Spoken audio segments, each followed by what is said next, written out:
It was supposed to be the happiest day of my life. But instead of celebration, I stood alone in front of Whitmore High's gymnasium, in full cap and gown, watching the last of the families drive off with balloons tied to antennas and proud parents holding cameras, while mine never even showed up. The wind tugged at my honor cords as I clutched the plastic diploma holder they gave us before mailing the real thing. I kept scanning the crowd, looking for Dad's navy blue blazer, for Mom's high heels, for the handmade "Go Isla" sign she swore they were working on.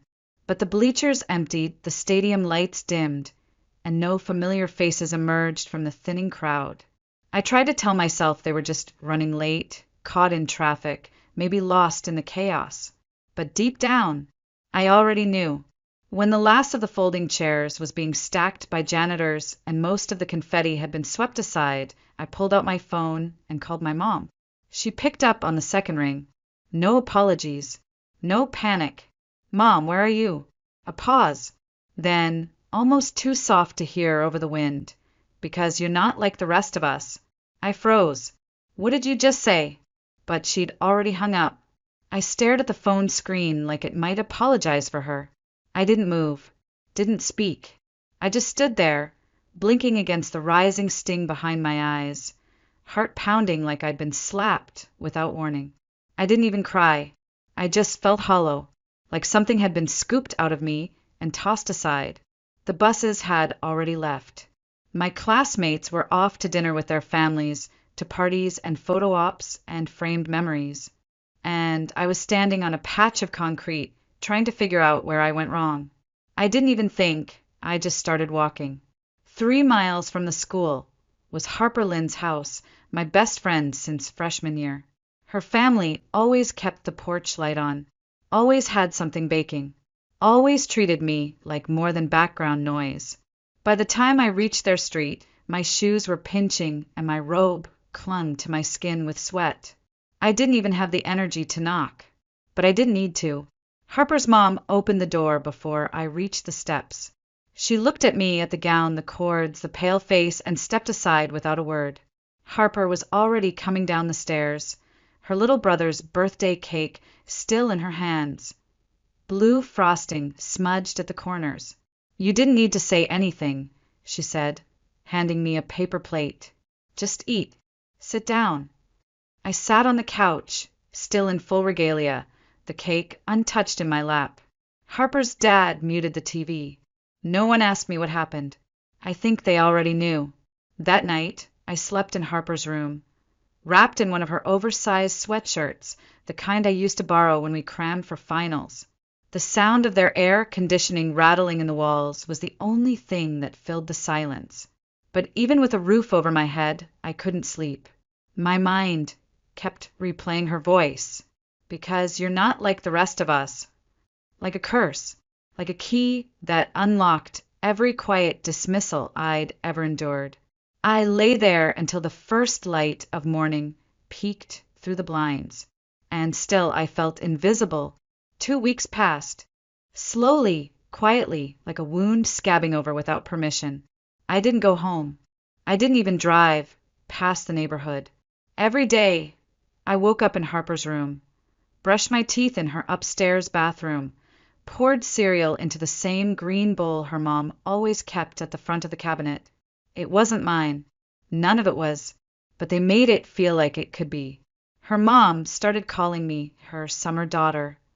At first, I smiled politely, but when she bought a new toothbrush for me and taped my name to it, Isla, written in loopy cursive, it did something strange to my chest.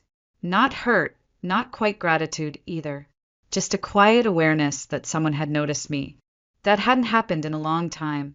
At night, when the house settled and everyone else was asleep, I'd lie awake thinking back, not just to graduation, but to the years leading up to it, the subtle ways I'd always been other. The silences at dinner when I spoke about my classes, the way my mom's face lit up when Tessa's name came up in conversation. Tessa Quinn, my cousin, the golden girl. She lived just 40 minutes away with her parents, my mom's sister, and her husband. Tessa had been winning medals since she was 6. Piano, debate, swimming, you name it. She was the kind of kid who showed up in local newspapers and never had a bad photo taken. And my mom loved her like she'd been waiting her whole life to. I just love how grounded Tessa is, she'd say during Sunday dinners. Or, she's got such poise, don't you think? I heard it so many times I could imitate her tone. It never mattered that I was getting into the University of Chicago. Full academic scholarship. No financial aid needed. I hadn't even told anyone in the family until I got the letter in the mail, because I knew they wouldn't care. Or if they did, it would be polite, short-lived, and buried under Tessa's latest accolade. Still, I told myself graduation would be different. I told myself they have to show up. It's my day. But no matter how many honors cords I earned, no matter how quietly I stayed out of trouble, I had never been loud enough to make them proud. Not in the way they wanted. I didn't sparkle. I didn't perform. And apparently, that was my greatest failure. One night, Harper and I sat on the roof outside her bedroom window. It was warm, midsummer Missouri air, thick and humming with insects. I hadn't said anything for over an hour. I just sat there, watching the sky shift between navy and black, chewing on the memory of that phone call. "Do you think I'm broken?" I asked. Harper didn't flinch. "No, I think they are." Silence. Then, softly, "I don't think they know how to love someone who doesn't reflect their fantasy." I didn't respond. I couldn't. But something shifted inside me, like her words had tapped a hidden fracture, and light started pouring in. The next morning, I opened the bottom drawer of Harper's desk where I'd been keeping my phone. There were 7 missed calls from my dad, for text messages, 1 email. I didn't read any of them, but I saw the subject line, "Your Uncle Marcus is furious." That was new, and I wasn't ready, but I was listening. The message sat unopened in my inbox for 2 more days. I didn't know what I was waiting for, maybe permission to feel angry. Maybe confirmation that I wasn't just being dramatic. I didn't get either. What I got was a voicemail. My dad's voice, trying too hard to sound calm. "Hey, Isla, we'd really like to talk. Your mom's been sick about this. There's a lot we didn't explain properly. We thought maybe we could meet this weekend. Just talk it out." I deleted it before it finished playing. That afternoon, while I was helping Harper's mom carry groceries inside, my phone rang again, an unknown number. I almost didn't pick up, but something told me to. Maybe the timing, maybe the tone of the message. It was Uncle Marcus. He didn't waste time. "Isla, I just heard what happened." I didn't say anything. I wasn't sure how to respond. I braced myself for defense. Maybe he was calling to smooth things over for Tessa's sake. Or worse, to guilt me into silence. But instead, his voice cracked. "I'm disgusted," he said. "They told everyone they were going to your graduation. They lied. And Tessa, she was furious when she found out." I stared out the kitchen window, the grocery bags still on my arm. "She thought they were with me?" "She had no idea they ditched you. She didn't even want them there. It wasn't some big event, just a local recital she didn't care about. They made that choice on their own." The words hit harder than I expected, not because they were surprising, but because for the first time someone else said them out loud. "You didn't deserve that, Isla." And that was it. That's when the tears finally came. Not loud, not gasping, just quiet, relentless, like a faucet finally turned loose. I slid down to sit on the kitchen floor, Harper's mom still putting groceries away behind me, pretending not to notice. I hadn't cried the day it happened. Not when I walked alone. Not when my mom whispered her verdict. But this cracked something. Maybe because it wasn't a stranger comforting me. It was family. The kind I thought I didn't have. That night, I stayed up rereading every message they'd sent. There were so many. "Call us. We didn't mean to hurt you. Your mom is heartbroken. We were trying to be there for Tessa. She needed us. You have to understand, Isla. Don't punish us for one mistake. One mistake.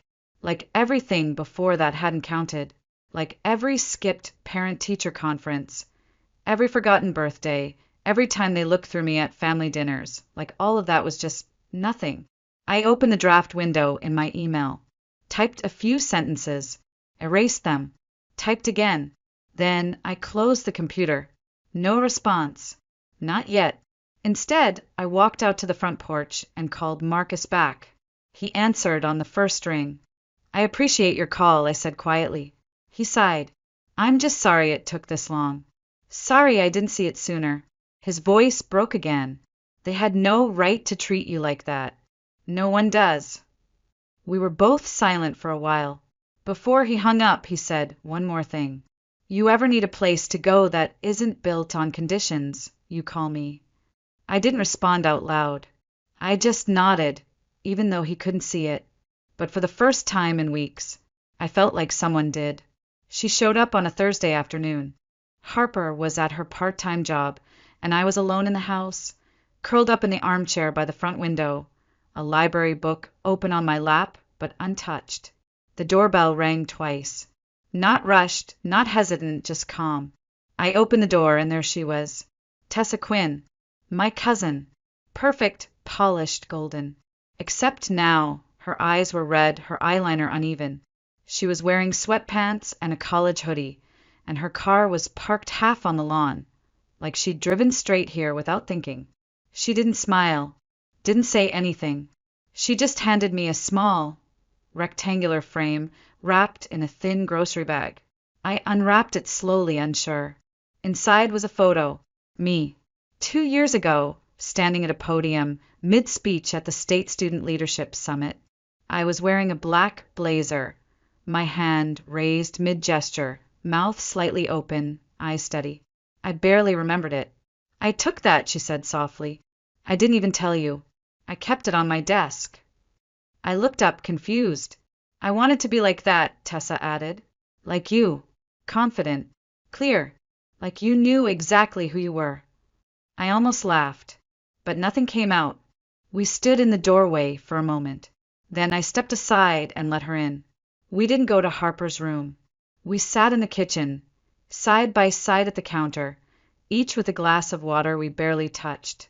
I'm sorry, she said, not just for what happened, but for all of it, for being the reason they treated you like a ghost. You're not the reason, I replied without thinking. But I benefited from it, she whispered. And I didn't say anything. Not when they ignored you. Not when they compared us. Not when they left you standing there. She rubbed her thumb along the edge of the counter, eyes glistening. I thought being the center of attention meant being loved, but it doesn't. It just meant being watched. We sat in silence after that. It wasn't awkward. It wasn't tense. It was heavy in a way that felt necessary. After a while, I asked her, why didn't they want to see me? Tessa looked at me like it physically hurt to answer. Because you didn't play their game. You didn't perform. You didn't make them look like good parents. I stared at my reflection in the window. I hadn't thought of it like that before, but it made sense more than anything else ever had. I wasn't a mirror. I was a window. I made them see through themselves, and they hated me for it. I don't blame you, I told her finally. She reached out, took my hand gently. I still feel responsible. You were a kid too, I said. We were just surviving, in different directions. Tessa smiled, the first real one I'd seen from her in years. Do you think we could be friends now? I thought about it. Maybe not the kind we were told to be, I said, but maybe the kind we choose. She nodded. I'd like that. When she left, I stood on the porch for a long time, watching her car disappear down the road. For the first time in a long time, I felt something begin to settle inside me. Not quite peace, not yet. But the tremor had stopped, and that was something. By the last week of June, the silence from my parents had shifted. It wasn't absence anymore. It was a quiet, frantic noise underneath everything. Texts still came through, emails too, but I didn't open them. I didn't need to read what I already knew. We were trying to do right by everyone.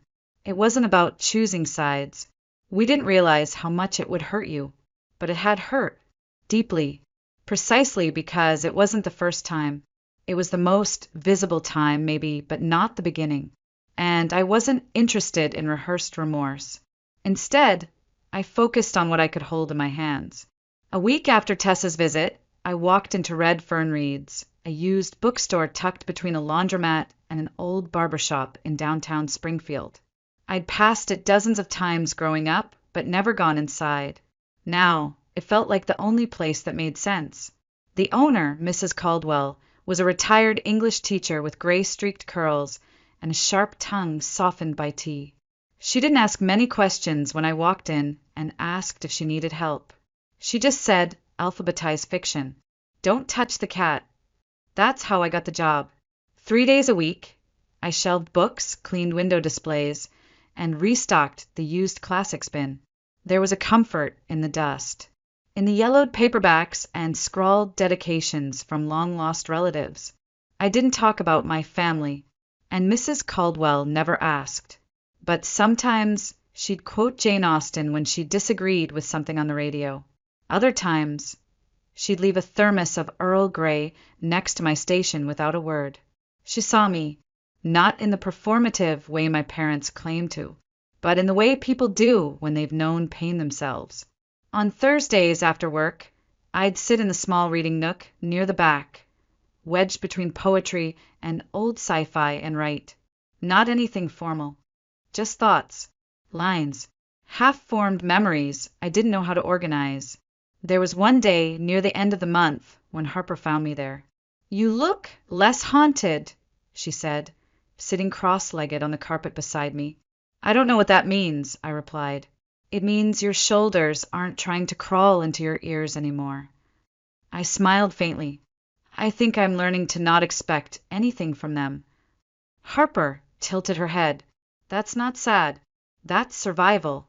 That night, as I brushed my teeth in the bathroom that now had a shelf just for my things, I stared at my own reflection for a long time. I didn't look different, but something beneath my skin had shifted.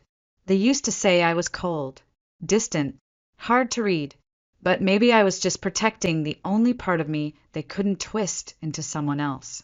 Later, I found a handwritten card slid under the bedroom door. It was from Harper's mom. It said, "You don't have to be grateful, Isla. You're just a person who deserves to be cared for." I sat on the bed holding that card for a long, long time. It was the first time in 18 years that someone had said I deserved something just because I existed. It started with a class I almost didn't take, creative nonfiction, a summer elective at a local community college Harper had signed up for. She convinced me to come with her on the first day. I said no twice, then caved out of boredom. I didn't expect anything.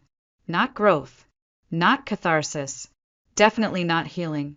The professor was an older woman with short silver hair and a tendency to quote memoirists no one our age had heard of. She handed out a syllabus and said simply, "Truth doesn't have to be beautiful. It just has to be yours." Our first assignment was to write a personal narrative. No minimum word count. No structure. Just tell a story only you can tell. That night, I sat in the back corner of Harper's living room, the lights off except for the desk lamp beside me, and stared at the blinking cursor on my laptop. It felt like the world was daring me to say something real. So I did. I wrote about graduation. Not just the day, but the build-up, the silences, the small betrayals, the growing sense that I existed as background noise in my own family's narrative. I wrote until 2 a.m. My fingers hurt. My eyes burned. I didn't edit. I didn't reread. I just submitted it. 3 days later, the professor pulled me aside after class. She held the printed pages in her hand like they were something fragile. "I read it twice," she said, voice low, "and I cried both times." I didn't know what to say. She continued, "I've taught this course for 15 years, but very few students hand me something that makes me sit down and rethink the way I see silence. You made me do that." I swallowed hard. It wasn't meant to be literary. "Good," she said. "Literary is overrated." This was honest. She asked for my permission to share the piece with a colleague who ran a small online journal. I said yes without really understanding what that meant. A week later, the journal published it under the title, The Ceremony They Never Attended. It didn't go viral, not in the fireworks kind of way, but it traveled, first through classmates, then through faculty, then through a small but loyal community of women who recognized themselves in my words. One comment read, I was 17 when my parents missed my graduation for my brother's football game. I never forgave them. Thank you for reminding me I wasn't invisible. Another said, I'm 64, and I still hear my mother's voice saying, You're not like the rest of us. Thank you for naming it. And just like that, the thing that had made me feel most alone became something others carried too. The essay was picked up by a larger blog focused on women's narratives, then a podcast, then someone from a small press emailed me about compiling more writing, asking if I'd ever considered a full collection. I hadn't, but now I did. One night, as Harper and I sat under the same sky we'd shared a month earlier, she said, Do you realize what you've done? I shrugged. You took the ugliest thing they gave you, she whispered, and turned it into something that lights up other people. I looked up. Stars. Silence. My body no longer trying to fold in on itself. I just wrote what happened, I said. Exactly, she replied. I hadn't planned on going back. When I left Springfield after graduation, I told myself it was permanent, that I would outgrow it, forget it, bury it in the rear view like a town I'd only passed through by accident. But then came the email.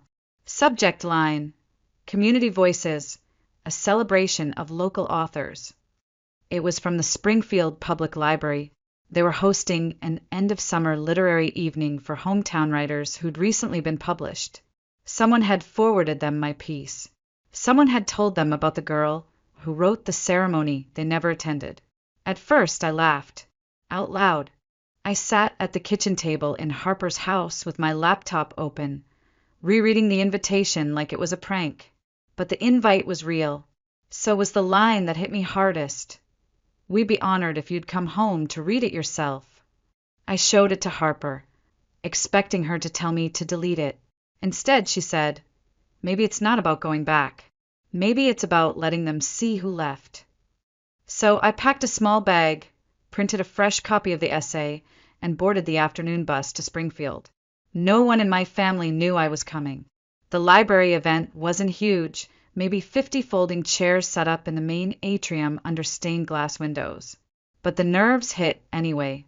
When I walked in, the woman running the event smiled wide. Isla Raymond, she said into the microphone. Born and raised right here in Springfield, Missouri. Her work reminds us that sometimes strength isn't loud. Sometimes it's the voice that speaks after years of silence. I stepped up to the podium, heart hammering in my chest, and opened to the first paragraph of the essay. On the day I graduated high school, no one showed up for me. The room stilled. I read every word, slowly, letting each syllable land. When I reached the final sentence, I looked up, and that's when I saw her. My mother, standing at the back of the room, her arms crossed over her chest, a strained look on her face. My father beside her, hands in his pockets, avoiding my eyes. They didn't clap when I finished. They didn't smile, but they were there. Afterward, a small crowd gathered to thank me, to share their own stories. I signed 3 copies of the journal, took 2 photos, drank lukewarm punch from a paper cup. Then I turned and found her in my path. Melody Raymond, my mother. She opened her mouth, closed it, then finally whispered, I didn't think I'd be allowed to come. I tilted my head. You're not wrong, but this isn't about you. Her face crumpled a little. I don't deserve to be here. You're right, I said softly. You don't. My father stepped forward. Isla, please, I raised a hand. Don't. Not here. I wasn't angry. I wasn't bitter. I was done. This moment, I said, it's mine. You had your chances. My mom nodded slowly, eyes glossy. I understand. Good, said. Because I wrote that story without needing your approval, and I'm living it without needing your presence. Then I walked past them, not out of spite, not to hurt them, but because some boundaries don't need barbed wire, they just need truth. And for the first time in my life, I was holding mine with both hands. When I returned to Chicago the following week, something had shifted. Not dramatically. There was no triumphant music in the background, no montage of self-discovery. But inside me, something had settled, like a door that had always been cracked open had finally been shut. I stopped forwarding my parents' emails to the folder labeled unopened.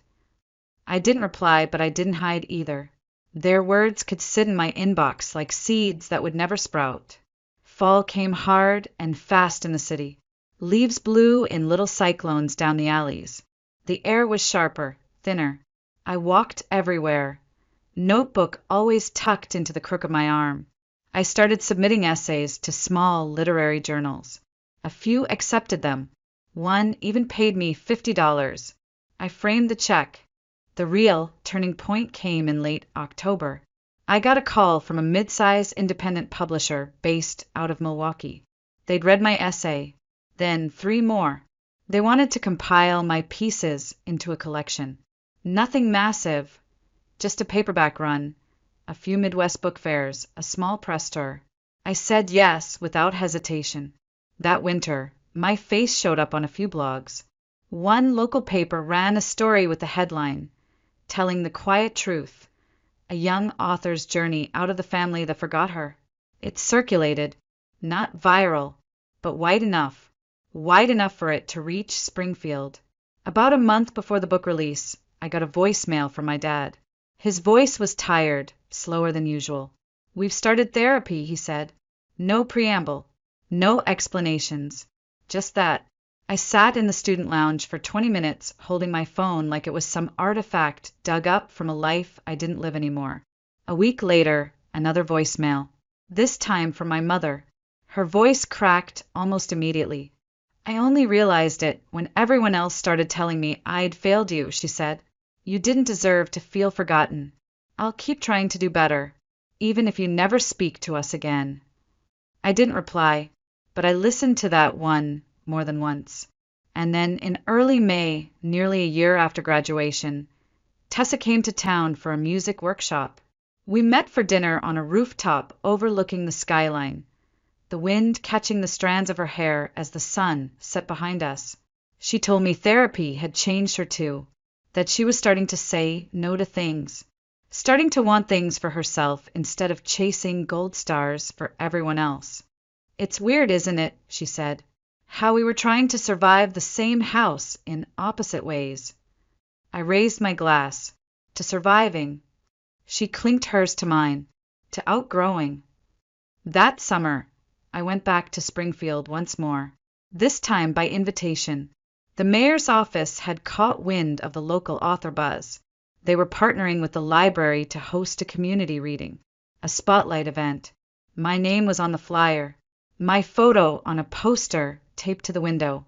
I stepped onto the stage in the same atrium I once passed as a child on school field trips. This time I was the main event. After I read the first chapter, titled Alone in the Gym, there was silence. Not the awkward kind, the full kind. The kind where no one dares move because something just landed too hard to break. And in the back, once again, my parents. My mother stood, slowly as people clapped. She opened her mouth, then closed it. "I don't deserve to be here," she said. I looked at her. "You're right. You don't." My father tried to interject. I held up a hand. "I'm not going to cause a scene," I said, "because this moment isn't about you. You had your chances." Then I walked off stage, not with spite, but with finality, because sometimes revenge doesn't look like shouting or slamming doors. Sometimes revenge is being seen. Sometimes it's becoming everything they said you couldn't be, and letting them sit with that in silence. Some houses are built from walls, others from people who show up when it counts. My family may never be what I needed them to be, but I became something stronger. I became mine.